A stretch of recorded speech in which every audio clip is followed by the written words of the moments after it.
The draw has been made, we know who we've got and we know where we've got them. There's plenty to get talking about, so let's get stuck in. This is the No Scotland No Party podcast, supported by Ball Bags, official boxers of the men's national team. Let's go. We know we ain't no football experts, but we all feel the same about the beautiful game, the game. No Scotland, no party, podcast for the Tartan Army. Yep. Okay, welcome everybody. We're joined with Dave and Hazel as usual today. We unfortunately don't have Craig with us. He's doing some overtime to try and afford his flights over to the US. I can't blame him. Right, so let's get stuck into this. Hazel, I don't know if we should be surprised or not that we've got Brazil. We've got them again. We've got Morocco. We've got Haiti. What do you think of that draw? I'm quite excited by the draw. A lot of people wanted, an easier draw, I think. And, I guess we all wanted, the smaller sort of teams, but you could make it up, right? 28 years since we were last at a World Cup, and we've almost got a blueprint of France '98 again. So, but I listen, Brazil have not been doing that well. So I think maybe it's just excitement of the World Cup, but I think there's a chance. I really do think there's a chance of actually getting the right result. And Morocco, they're the ones that worry me, believe it or not Brazil, because they got so far in the World Cup 2022 in Qatar. So, and I do worry about Haiti. I mean, these are the guys, as we've seen before, the sort of banana skin, smaller groups that we seem to slip up, don't we? But Brazil, what excitement, to be at that, to watch it. And yeah, it's just Morocco again. We haven't really played them that much, have we? So, apart from obviously France '98, but yeah, I think I'm excited by the big one, which is Brazil, obviously, which is our last game. I think what's really good, and I don't know if I was thinking about this yesterday, but Haiti is a good one to start off with.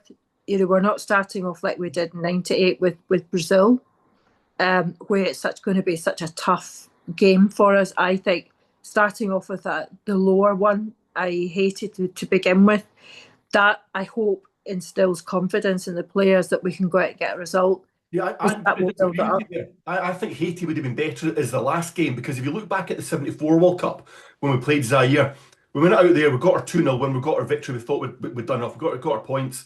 But then as it turned out, the other teams knew at that point we were all taking points off each other. They knew they had to get goal difference against Haiti, and they went out and they did the job against Zaire. Sorry, they went out and they put some goals past Zaire, whereas we didn't have that knowledge. And I'm just wondering if it might be better getting them last and say if we know we need to put 5 goals past them, we can go and try and do that rather than get a 1-0 victory, think we've done the job, take 3 points, then we go and get it doing by Brazil and Morocco, and then we're out in goal difference again.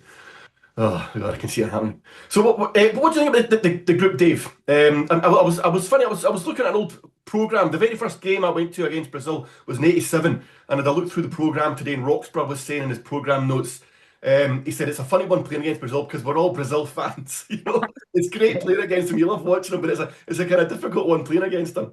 But what are your thoughts on the draw? I mean, just like you and Hazel are saying, I think we're all excited to be playing Brazil. We've played them before. I suppose it'll be the 4th time I've been to a Scotland-Brazil game. The first one was '82.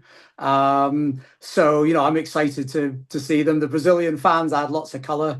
And, Brazilians in Miami will be fantastic, I think. It should be really good. So, I'm pleased about that.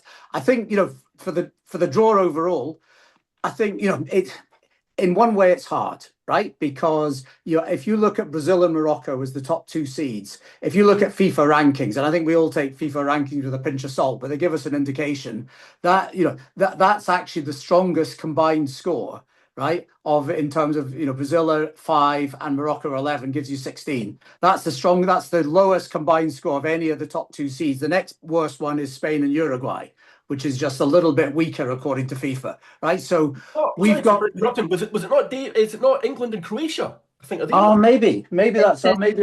Yeah, they are. maybe I deliberately didn't look at England, Craig, but I'm sure you're right. Okay, you're right. Sorry. So, but I mean, I think it's tough in that way. But you look at some of the other groups, and if you assume that the bigger teams in the European playoffs are going to go through, in other words, Italy and Denmark and so on, some of the other groups, to be honest, look just as tough if we get into them, if not tougher. And I think the fact that we've got Haiti is actually quite good because, you're right about the parallel with 74, but the format's changed right now. So now we know that some of the best third place teams go through, right? And that makes a big difference. So it would be better. I think it'd be better if we were playing Haiti later because we'd have better idea what we had to do, to your point.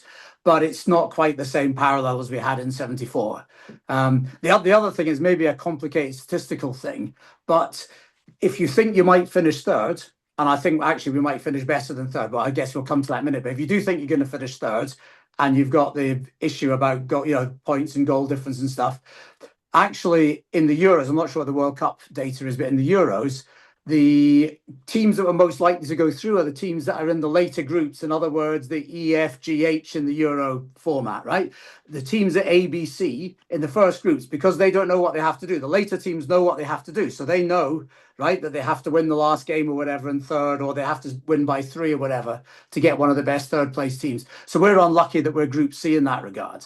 Right, so it's a bit hard, but I mean, overall, I think the draw's okay. I'm quite happy with it. Yeah, you touched on it a wee bit, Hazel, that maybe Brazil aren't the team that they used to be, and they finished fifth in the qualifiers. And I had a look at the results over the last 2 years, and it's not great. They've drawn with Tunisia, lost to Japan, lost to Bolivia, drawn with Ecuador and Venezuela. They've lost to Paraguay. They've drawn with Colombia, Costa Rica, and the USA. That's not the Brazil team that I grew up with that were kind of all conquering. Exactly, and that's what I'm saying. I think. Bring it on. I think, they haven't played so well, and, they do have, a number of newer players coming in, but, significantly, I think we've got a really good chance. And I think the mindset we had, particularly during the World Cup qualifying campaign with Denmark and Greece, I think if we carry that on to next summer, I know everybody's going to be a year older, etc., but there's a belief, I think, a re-energised belief in that Scotland squad again, that anything is possible. And if you look at the way we were set up for the campaign, Denmark were first. They were the favourites, then Greece, then us, and we shook the whole thing up, and we qualified automatically. So maybe it's just the frenzy of the World Cup draw for me, but I think that has got to be the mindset. And what Steve Clarke always quotes, don't play with the fear of failure, play with the anticipation of success. That, I think if we go out with that mindset, we can achieve anything. And as you said, they haven't been playing so well. Whether they bring in the younger players, I have no idea. And it'll be interesting to see if Brazil play any friendlies, because again, we can get some intel on that. You've got Becker as well, Alison, sorry, who's obviously playing at Liverpool with Andy Robertson. So again, he's a great goalkeeper, but we've got a lot of EPL players that playing alongside the likes of Brazilian players, which again gives us that, I think a better platform this time around than we did in '98. That's just my thoughts. Yeah. Do you know, it's interesting you say about about Brazilians bringing through some youngsters. I remember going to that Brazil match in London. It was at the Emirates, and we were looking at the team sheet beforehand, and they were kind of going through a transition. There was no Ronaldinho, there was no Ronaldo, there was no Roberto Carlos, and we were all no Cafu. We're all really disappointed at this team of absolute nobodies, right? And a young guy that day called Neymar scored twice. And we're all going, who is this kid? Yeah. We were disappointed when we saw the lineup, and then there you go. That one hit us hard. So, Dave, we've also got Morocco. As Hazel said, they're tricky opponents. They really are tricky opponents. They've only lost twice in the last 2 years. In all fairness, they've been playing teams. I've got some teams that have been playing Oman, Comoros, Mozambique, Congo. Niger and Benin. I think even we could get results against them, but have lost away to Kenya and South Africa. But they've only lost 2 games. I mean, that's a tough thing to do, regardless of who you're playing over 2 years. And obviously, they got to semis the last World Cup. They're going to be a tricky team. They are. That's true. I mean, I think you've said it right. They got to the semis in the last World Cup. They've had a great run recently in their qualifying group. They won all the games, so they played eight games, won all of them. Which is, of course, I guess some of the teams they were playing weren't the strongest, but still, you can only beat who turns up in front of you, and they did that home and away. The other thing, of course, is Morocco is going to be really motivated because they're a co-host for the next World Cup in 2030, and so there'll be even more kind of focus on them and excitement in the country, and pushes from the government and all the rest, right? So yeah, they're going to be tough. But I mean, I'd look at it a little bit the same as Brazil. I mean, I don't think, genuinely, I don't think we have to be scared of them. And it's not, I think, being overconfident or something just because we beat Denmark, right? In that fantastic game. But, I don't think we have to be scared of them. They're good. Morocco are good. They've got lots of good players.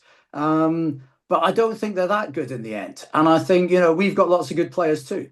So, Agreed. I mean, I think, and I come back to, you can argue it both ways, as the two of you have just done, actually, about playing Haiti first. The good thing is, if we can beat Haiti, and, they're no mugs, right? They're obviously the weakest team, but they're not useless or anything. If we can beat Haiti, then and let's assume that Brazil beat Morocco. Let's just take that as an example. There's a huge amount of pressure on Morocco going into that second game. And, we could do it again, and then we've qualified. Then we're only arguing with Brazil about who comes top. Look at this. This Tartan Army confidence is unbelievable. That's okay, though, isn't it? That'd be good. But I think we all have to, though. I think, Yeah. as I say, back in end of August, having watched dreadful performances over the last 18 months with Scotland, there's no way that we ever thought at the beginning of September that we would automatically qualify. We just thought this is really, really going to be tough. But I don't know what they've done, at Leatherby Drive, at Lesser Hampton. I think there's just a powerhouse of players that want to be at the World Cup, and as I said, we're a different team as we were in France '98, and as I say, you've got a lot more experience, and you've got players now playing, in Europe as well. We've got McTominay, etc. He's a different player at Napoli now, so we can almost match them like for like. We shouldn't be scared anymore. I think we've proved that, but it's a glorious way, isn't it, sometimes for Scotland, that we get ourselves into this kind of excitement and then go there. But I think hopefully they're rested and they get acclimatised, and we don't go into it like we did at the Euros. And maybe it's not a bad thing that we've had a kind of 18 months of not so great results, and then we saved the best for last, because that's, if you think about 2023, we had done so much, and we got to the top of, but almost pretty much on the top of the group the whole time in the 23 qualifiers, and then we expected it all in 24 last year, and we didn't do much at all last year. So maybe we're riding the crest of the wave again. Yeah. Well, when we got when Haiti get, well, I was gutted when it was Brazil and then Morocco. Yeah. When Haiti get drawn out of the hat, I went absolute bananas. I thought, this is great. We're getting out of the group. We'll just beat this lot and that's us through. Until I had a wee look at how often third place teams get through, and it's not as straightforward as you'd think. So I've had a look at the World Cup. So 86, there was 4 out of the 6th place teams went through. 2 of them actually went through on 2 points, which would be nice. In 1990, no teams went through with 1 win. And in 94, no teams went through with 3 points or 1 win either. Now, it's happened in 3 Euros as well. 2016, 2 teams have gone through with 3 points, but they both had a goal difference of 0. And I think that's something that we might have to look at if we've got these tough teams against Brazil and Morocco. 2020, 1 team went through on 3 points, they had -1 goal difference. And 2024, 1 team went through with a 0 goal difference. So, Dave, I want to know, are we going to get out of this group or not? Uh, I I think we will. Given what I've just said, I've got to say that, haven't I, Craig? But genuinely, I think we will. I think we have to beat Haiti, right? So before we all start talking about goal difference, which I agree with, and I've lived through all the lots of the goal difference tournaments over the years and everything, including the '74 one that we started talking about. But I mean, Haiti, they're obviously not that good, but I mean, again, in FIFA rankings, they're the same as Bulgaria, the same as Montenegro, right? They're actually a little bit ahead of Bulgaria, right? And if we were playing Bulgaria or Montenegro in our first game, we wouldn't, all be talking about goal difference immediately. We'd be saying, first of all, let's win it. And I'm sure Steve Clarke will be sensible enough and basically tell the boys, win the game first. That's the first thing. But I think also probably we have learned from previous experiences. And whereas in the famous Zaire game, we basically kind of, slowed down and, we're kind of happy with a 2-0 win in the second half of that game. I think now we would push on and try and get some more goals. I think we've learned a bit. So I think we will beat Haiti. And then, I mean, to answer your question, I think we will get out of the group because I think we'll get a point against one of the other two in the end.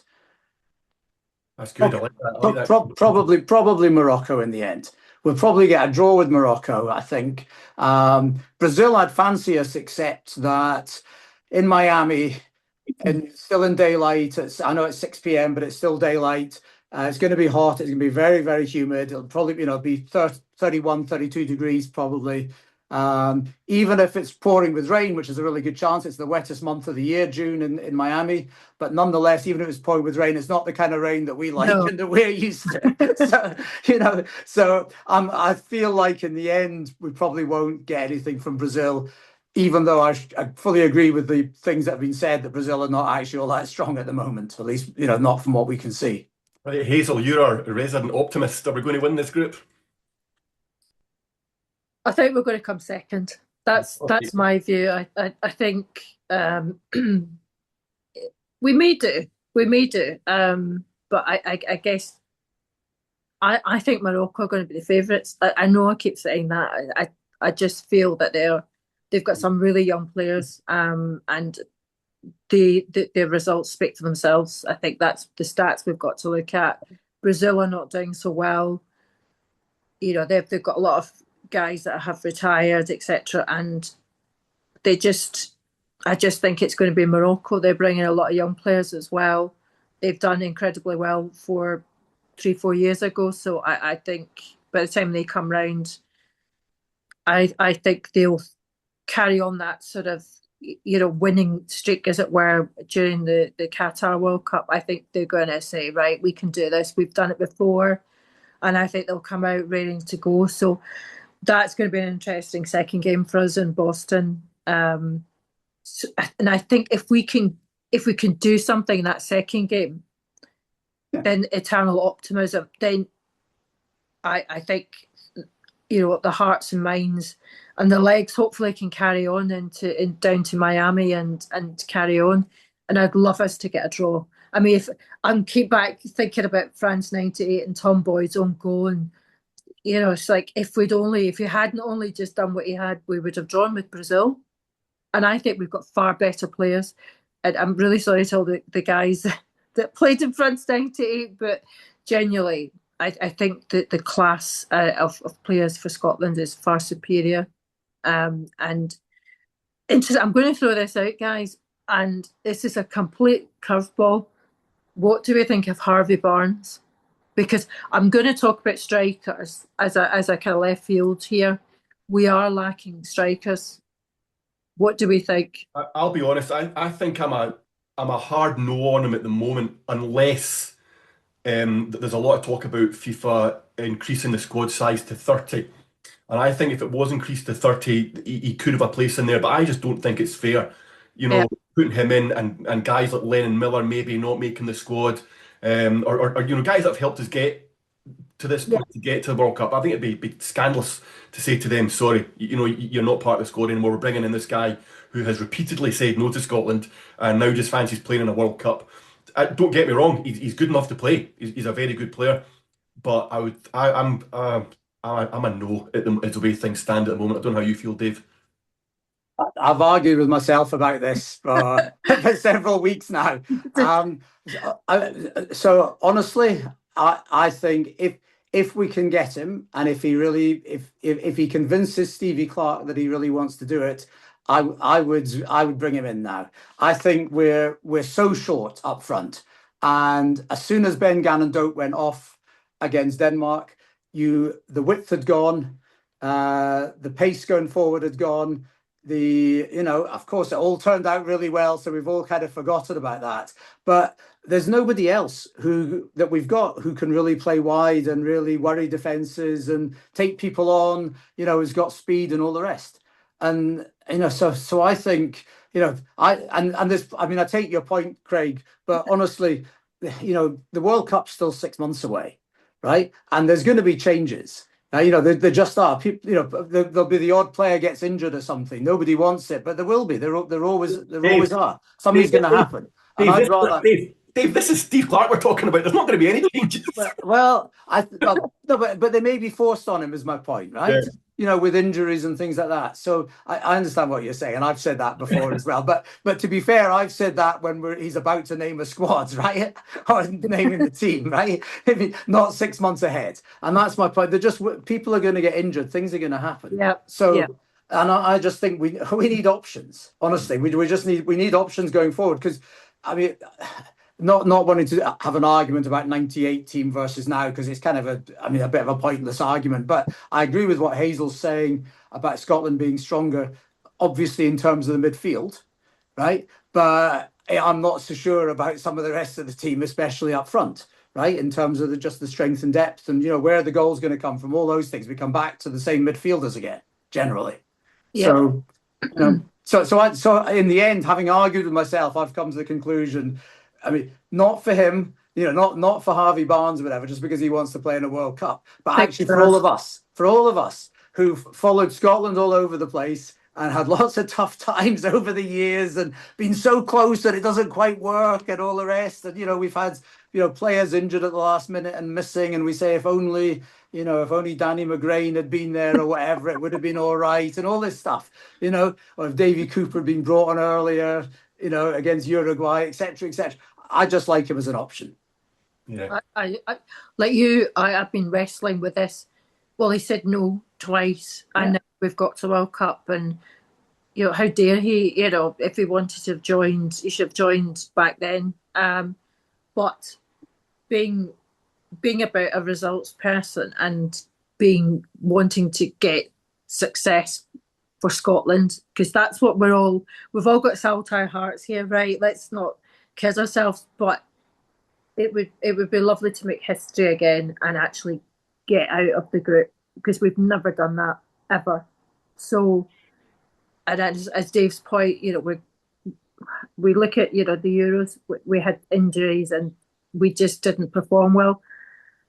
And I think if Harvey Barnes decides that he wants to come and play for us, I don't think we should cut our nose off to spite our face. I know you're very no, he shouldn't dare come on, Craig, but I think we are. Dykes again is going to be a year older. Shea Adams, you've got, that's all you've got in terms of strikers. I know we've got the Lennon Millers, etc. But it's interestingly, it was announced that there's going to be 4 friendlies, 2 in March and 2 in June. Yeah. So I think if we can try, and if he can, I don't know. I think it's up to Harvey Barnes to pick up the phone to Steve Clark. I think from what I heard, Steve Clark did call him, and he was like, "No, I'm hoping that Southgate, calls me up." And then obviously Thomas Tuchel hasn't bothered to call him up. And I think if we want results and somebody that can prove themselves, and if he does decide, then it needs to be done early in the year before the friendlies, because we'll know at that point whether, if he does decide to switch allegiances to Scotland, is he good enough and will he fit in with the team, given it's already established? And I don't know how about the rest of the players would feel about that, but because these guys, like Shea Adams and Scott McTominay have been part of the journey. They've been part of all of that, and I'd be, and the same goes for George Hurst as well. You know that they've come on and they've wanted to play for Scotland. But again, I think we have to look at, we need strikers. That's where we're missing, and we can't rely on the midfield because they just burn themselves out. If you look at them all, how knackered they were in that Denmark game. Yeah, it's quite interesting to see that as soon as we qualify for World Cup, Kieran Bowie starts banging balls in again, which is good to see. He's been absolutely on fire. He's playing like he was at the beginning of the season. He wants a ticket on that plane. Yeah. He's going around it the right way. You talked about the friendlies there, Hazel. I think 4 friendlies was quite good because I thought Clark really he didn't use his friendlies efficiently in the last when we qualified for Euros.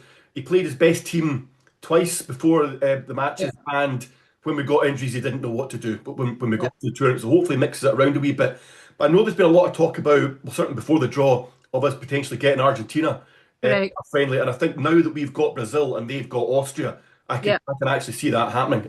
I do as well. Yeah, and that would be a fantastic benchmark to see where we need to make adjustments. Like, where are we in terms of the likes of Brazil and Morocco? I think that you need to have a benchmark to say, right, I need to make those adjustments, and you can't just go and go, sorry, Grant Hanley, but you can't just keep just putting the same, rolling out the same team. And hopefully Angus Gunn makes it back. I know he's out for the whole season and he won't be back probably until June at least, but is this a time to bring Scott Baines in, because Gordon is 43 in a couple of weeks' time. So I'd love to see Gordon on that plane. He's 21 years of service to Scotland, and I think as a backup he was on fire. I don't know about you guys, but I still think there's a year in him still. Yeah. I don't think we should leave him off the plane like we did going to Germany. I think he's a great backup goalie. Yeah, I mean he only has to be good for another 6 months. Right, that's what we're talking about. But I mean, honestly, I think it's a bit early. Unless, we can have a squad discussion, but I think it's a wee bit early for us to be. I know. I think come to March, right, and then we're within 3 months further on. We're only 3 months away. Then we've got the 2 friendlies. I think that's when probably that's when the serious discussions around any changes. Any kind of changes on the edge of the squad, let's say, because I think that the core squad is basically settled unless there's injuries, right? Yeah. And then it's a question of some of the marginal choices. Yeah, and I'm pleased to say Ben Gannon-Doak has had surgery, because that was my concern that he would. I'm thinking, what is it? Gilmore as well has had surgery as well. So this is a time for rest, recuperation, so that we can then talk about what's going to happen in March for these guys. Hopefully they're back and ready to settle for what comes. Like Argentina, that'd be really exciting. I think, from what I heard, that it was going to be in a neutral place. Yeah, well, that's the speculation. London or somewhere again. That's what they're talking about. But we'll see. So we know we've kind of touched on it, that we've got Boston, and Miami for the venues. Dave, what are you quite happy with those venues, both in terms of where the matches are played and in terms of getting there for the Tartan Army?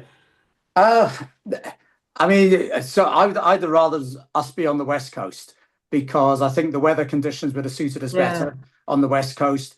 I, by chance, and I didn't go for the football, but I attended some of the Club World Cup games this summer. So back in June in the Eastern US, because I've got family over there. I was visiting them. And the weather conditions, it was so hot is the first thing, and secondly, all the uncertainty about thunderstorms.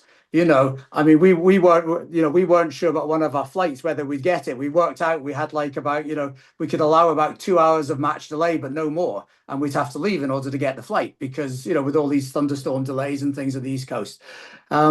So I'd rather be on the West Coast. I also think travel would have been a bit easier. Depends obviously in the specific cities, but I think it would just have been easier going up and down the West Coast. Having said that, this is not bad, right? It's not. I wanted to go to Mexico again. I wanted to go. Yeah, but I wasn't so keen on Mexico. Then back to Atlanta, and then back to Mexico again, which is what it was. That's quite a lot of complicated travel and things. This at least is only one internal flight between the games, or most people will fly, down to Miami. So, I mean, Craig, I think it's all right. I'm happy enough with the cities and the location. I think the weather. So Boston, it should be okay for us. It shouldn't be that hot. It'll be maybe a bit humid, but it shouldn't be that hot. But it's harder and harder to predict the climate these days. Miami, as I already said, that's going to be bad for us. And I suppose the other thing is, I would have preferred us to have been playing in Atlanta, for example, in terms of being in the indoor air conditioned stadium, because that would have been okay for us, right? Yeah. Whereas being outside in Miami against Brazil, I just think that's, like I said, that's going to be tough. I still think we could get a draw, but it obviously doesn't work in our favour in those weather conditions. What do you think, Hazel? I agree with Dave. I was hoping it'd be Vancouver and down the west coast again. It's more favourable to Scotland and our Tartan Army. I was hoping for that, which is why I booked originally to go to Atlanta. But it is what it is, right? That's part of the draw. Boston, I've been loads of times, and it's like an old friend. So, and in fact, we've got the two games. Well, the Gillette Stadium's a nightmare to get to, though. Yeah. It's about an hour and a half south of. You're almost on the way to Rhode Island. From what I was looking at the maps yesterday, but I mean, it's going to be fantastic. You've got the old Irish population of Boston. You're going to have the Norwegians there. Actually, I think they play the 16th or something like that. They do. That's going to be a carnival itself with our North Sea neighbours, and Norwegians. There'll probably be a lot of jest about 2023, but it's going to be great fun. And Scotland fans, they mix very well. There's no plastic chair throwing by us at all.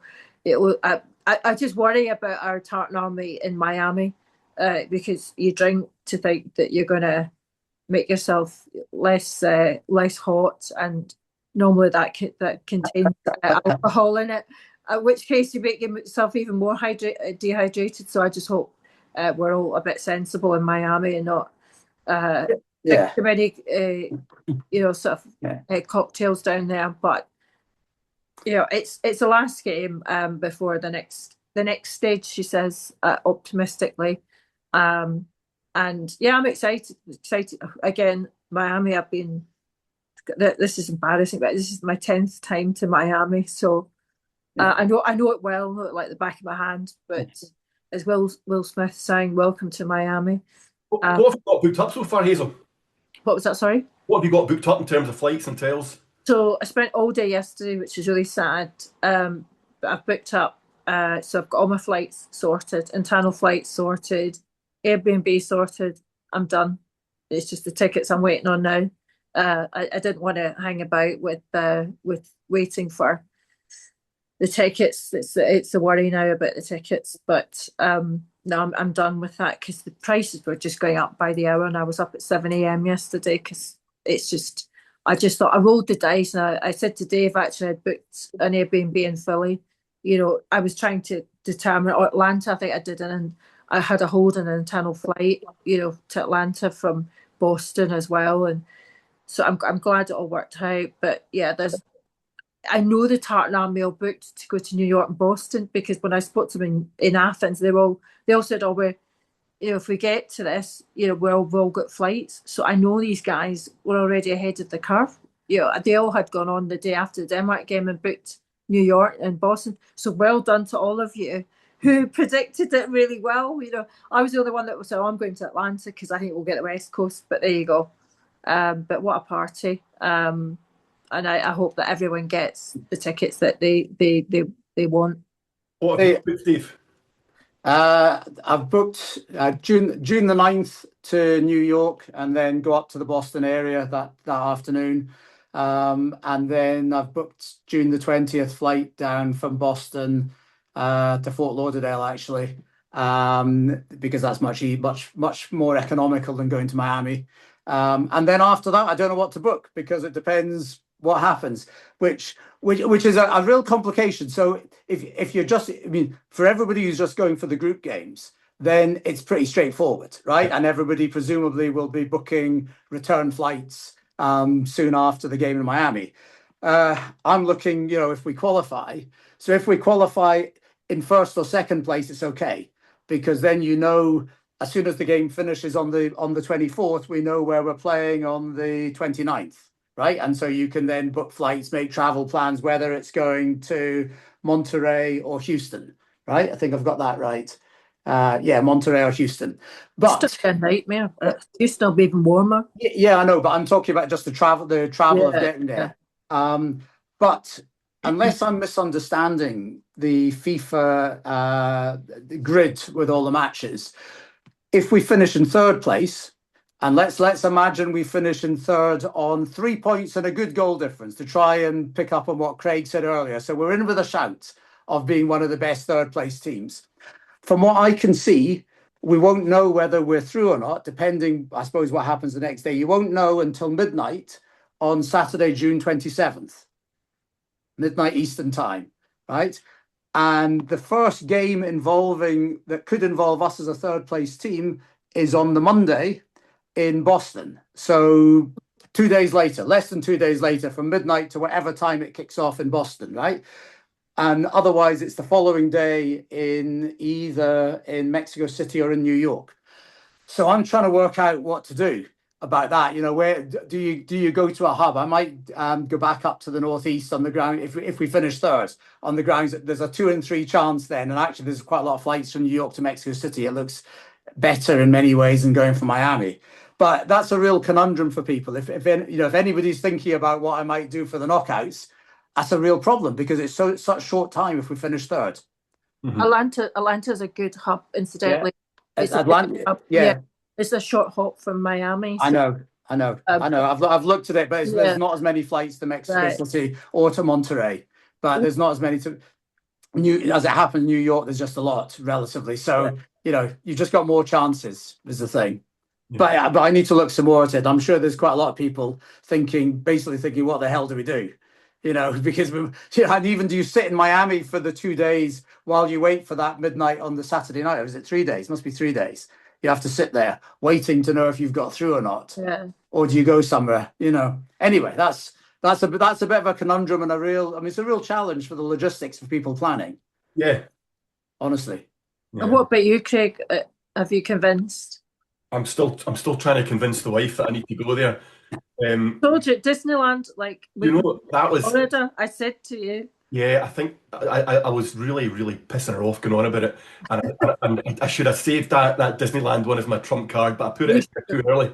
I'll need to sit on that one and maybe work on that later on. But as I said before, I've got loads of family over in New York, which would work out. But yeah, she said no to the Euros. She's downstairs. I can't talk to her. She said no to Euros. I got there in the end. Just say this is a once in a lifetime. Can't wait another 20 years. I'll be in the old folks' home or whatever, or slightly, Well, it's once in a lifetime for my son to go and watch Scotland World Cup. Craig, your story about your wife said no to you going to the Euros, and yet I saw you in the Hofbrau house 2 days before the first game. It reminds me of, although this is not Scotland fans, but it's one of my favourite things from other fans, right? Which was the Irish fans it must have been the 2012 Euros that were held in Ukraine and Poland. I don't know if so that was soon after the financial crisis, right? And the EU had bailed out the Irish economy in a lot of ways. And there was thousands and thousands of Irish fans at a game in Poland, I remember. And they had this huge banner which said, Angela Merkel thinks we're at work. And I just thought that was brilliant. I still love that. And I thought that's where you were going with your thing, that your wife thought you were at work and yet there you were in the Hofbrau house. Well, do you know, it's funny, when we went to the World Cup in '98, I didn't have enough points at that time to get in with the Tartan Army, but we got a ticket for the game, and me and my brother were standing down the front, and these 3 Brazilian girls were behind us, and all the photographers come over to take photos, and this other Scottish guy joined us, and we're all taking photos, and the guy next to us who joined us said, I hope this doesn't end up in the daily record. I'm on 6. Yeah. Yeah, it's a risk. It's a risk, all right. Yeah. Right. Right, well, is there anything else we need to cover? I'd just say, I was thinking about your question about the draw. Yeah. So, I mean, in terms of the interest for us, I actually think Steve Clarke was spot on. It was a very clever answer from Steve Clarke when he was asked, what do you think about the draw? And everybody thought he's going to say Brazil are really tough, Morocco is really tough, and it's a difficult draw. And what he said or at least the key bit I took out of it, was he said it's really interesting and really good because we're playing 3 teams from 3 different confederations that we don't normally play against, right? And that's absolutely right. The fact that we're not playing, it's not that I don't like playing European teams, but the fact that we're not playing another European team, that we are playing Haiti and Morocco, who we've either never played competitively, I think, in the case of Haiti, or only Morocco, I think it's only the once, but I might be wrong, okay? And then Brazil, we've already talked about. We know we've played them before, but they're, such a lot of glamour, etc. The fact we're playing 3 different teams from 3 different confederations, teams we don't normally play, we don't normally think about, right, is brilliant. I'm really pleased about that when I think about it. It's a lot more interesting for us all. Yeah. And that's what you want, is glamour at the World Cup. You don't want to... I was more worried about England. I was getting a lot of jib at work, working in London. That's all I got for the last couple of weeks, was the English go, oh, you got to get us, you're going to... And then we'll put you... you'll be on the flight home. And when I was on that BBC News interview, I made a cheeky remark. Well, I wasn't too cheeky, but I made the remark to the English guy on there that you should be scared of us, if you get us, because, we're not the same team as we were in 2023, to which he just kind of never said anything on that. So, and I've been saying to people in work, but I'm so glad we didn't. Why would you want to go all the way to America and play England? You want something exciting and something that you can really challenge yourself. And I'll be honest, I think this is Clark's swan song. I agree completely with you, Hazel, about playing England. And I mean, honestly, we'll just have to beat them in one of the later rounds if they happen to get it. That's it. Yeah, I mean, I think we can get them in the last 16, can't we? I know. Yeah. Yeah, but let's cross that bridge when we get there. Let's just get there. Group first, yeah. Right, nice one. Right, I'll come back and wrap this up, guys. Thanks for joining us. In fact, there's just one more thing I'd like to say. It's not going to concern you guys, but just watching that draw the other night was awful. With the English bias in it, and I really, really, really hope that BBC Scotland have a team over there, or Scottish TV have a team over there, and it's not just us getting the scraps of all these English guys with Rachel Corsie thrown in as a token Scot. Because I remember it was during the Euros, the amount of time it'd be right, it was a Scotland match and said, right, we're just going to quickly cut for an update from the England camp. Yeah.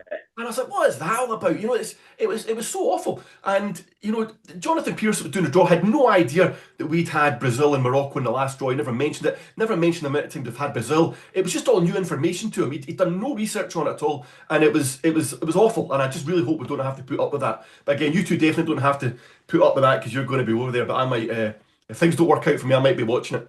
We'll be able to listen to all of the pearls of wisdom of the American media about it. So we'll keep you informed, Craig. Ali McCoy was actually there, believe it or not, because he was on. He was at a football game yesterday, and he was talking about it was the most surreal thing in the world. You're looking up and watching the YMCA, the village people, and they're not exactly my cup of tea. And then you're looking out and you're seeing the President of the United States dancing. He just said it was all very surreal, and he was chatting to the Brazilian national coach who was behind him, and they had a bit of a chat. I think Ali said he had done an interview, and I was interviewed with him a few weeks ago, and he just, they quietly acknowledged, he thought, I better not do another interview for an hour with him about Scotland. But I was thinking, you should have, Ali, because everyone else has been so biased from England. If Ali had got in there, with the Brazilian coach, that would have been fantastic for us. But as you say, it was all, England this, England might get this, and who cares? I was really disappointed. So, but that's right. The way it is. Before I get started on this Peace Prize, let's wrap it up, because that could go on and on and on. Right, thanks for joining us, guys. Okay, we'll be back. We'll be back before the Fridays, eh? Yeah, of course. Be back in March. Right, I'll come back and wrap up. Right, take care, gang. Cheers. Thanks. Bye. Thanks. Bye. Okay, that's us for another show. Thanks to Dave and Hazel for joining us today. Hopefully Craig will be with us the next time. I think the next time might be our yearly review of 2025. There's no shortage of stuff to get talking about for that one, so that could be a good show. Now, in the meantime, if you wouldn't mind just liking and subscribing our YouTube channel if that's where you're watching us. If you're listening to us on the podcasts, make sure you subscribe to us on there. That just makes sure you don't miss any shows. And get onto our socials as well. Get onto our X, get onto Facebook. We're quite active on there. And it'd be great if you could like and subscribe to us on there as well. Right, until the next show, come on, Scotland! We know we ain't no football experts, but we all feel the same about the beautiful game, the Scotland